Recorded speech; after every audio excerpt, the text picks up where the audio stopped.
Oshkosh, what's that? Oshkosh.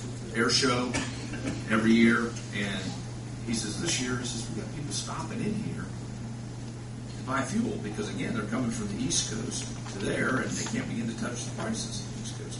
So I think the point is that if you have an airport where people can actually land their planes, bigger planes, that you're going to have increased fuel sales, which I think kind of dovetails into what.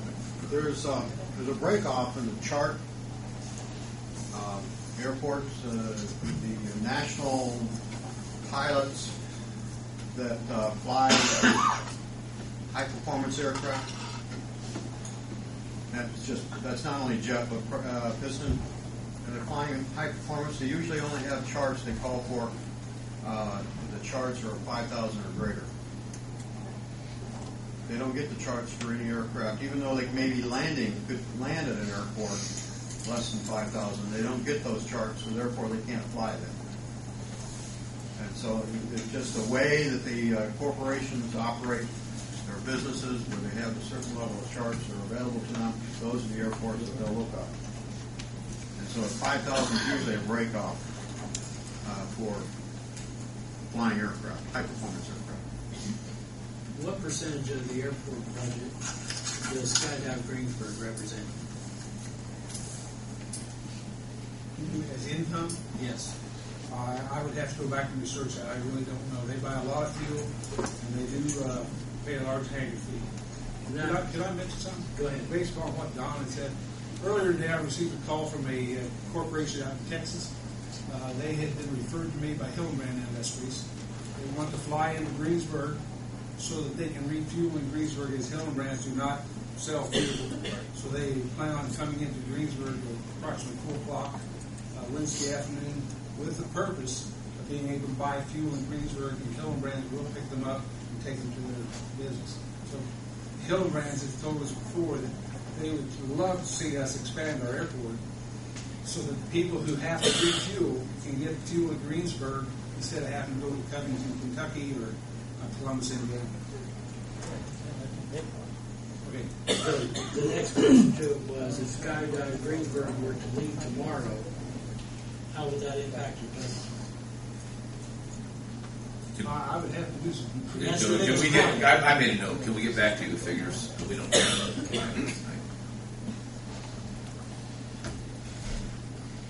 Who is paying the interest on the note? The $40,000 each 6 months for the next 3 years to purchase the current airport. The board's paid it out of its current revenue that we get for selling fuel increases. The board takes care of it.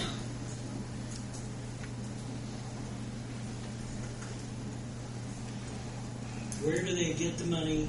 Where do they plan to get the money? The court will ask them to put in escrow while they take the land through eminent domain. It will probably be over $2 million. This is a question. I think it was answered earlier that that's kind of an unresolved.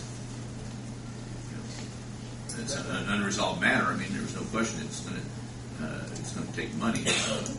Remembering, of course, that the FAA will eventually reimburse you 95% of whatever the cost is, but there is definitely that issue of upfront money. It says at each step of the grant process, they have to pay up front and wait for the 95% reimbursement from the FAA. Where will that money come from? That's what we were asking about earlier. Maybe not necessary. Well, Don, correct me. That's why I was asking about the land acquisition earlier. Do we have to acquire the land first or apply for grant? Land acquisition can be a little bit different than a construction project.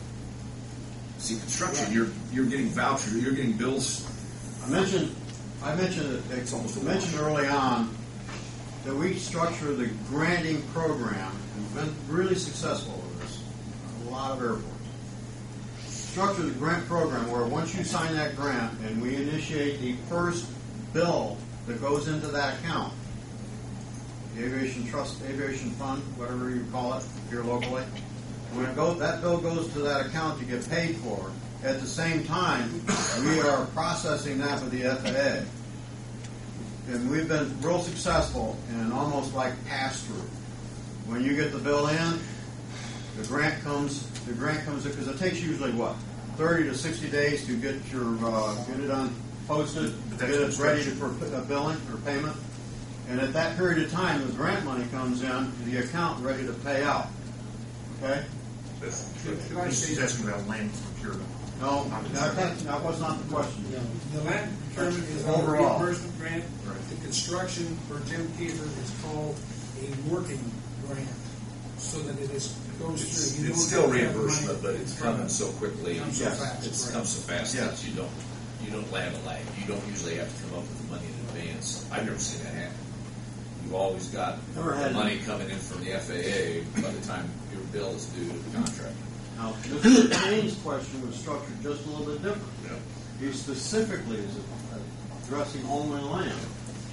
And I said then, we were working out, and I got to allow us to work the process to see when we sit down, after we get the environmental assessment done, and we're ready for the first land grant, to sit down and talk through with the FAA on the procedure on how to be able to get the reimbursement time as minimal as possible for the community, because we realize, and they also realize, as well as the state, that you don't have the money to be able to dole out like you used to, okay?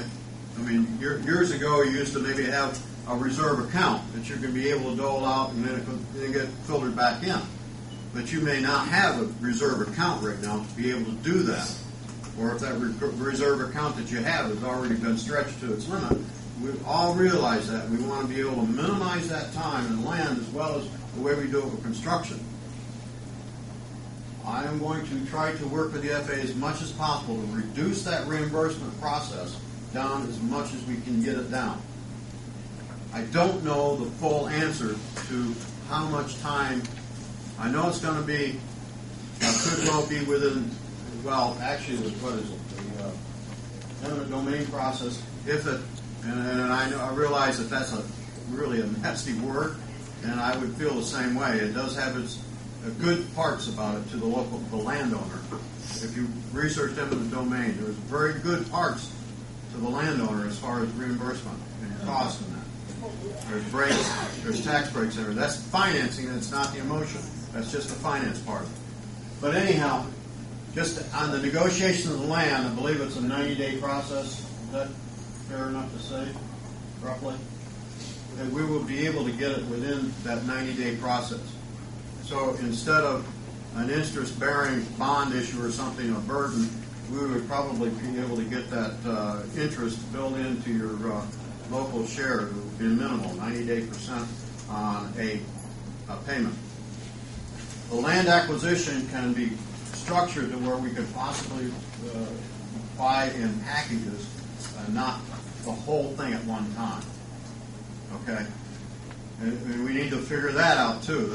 It's quite complicated. There's a lot of things we need to work on and be able to structure it the best way possible that it will enhance the community's interest. This next question, I think we already answered, but I'd like to hear it one more time because this person wants to hear this. Does the airport board of commissioners have the power to levy tax rate? And I think we already answered that. No. Okay, we just wanted to hear that. To support the airport's budget. Neither, since the city of Greensburg nor BOAC have all the deeds. We sort of answered this earlier. To all the land being used by the airport. Is that an oversight or a trick to force the Decatur County Council into helping finance the money pit? I don't think anybody's trying to trick anybody. I mean, I think it's oversight. That's a question. I think it's no oversight. Does everyone understand that federal grant money does come to an end? Who pays the bills then? So I think what they're trying to say is once the federal grant monies are done, 20 years from now or whatever it is it still going to be The self-sustaining? federal grant does not pay for your daily operations. Right. So it's going to pay, they're only going to pay for costs incurred in construction. So if it's over and you can't afford locally to do a project that you might like to do, then you're done. I think he's referring to the $150,000 a year. Well, that's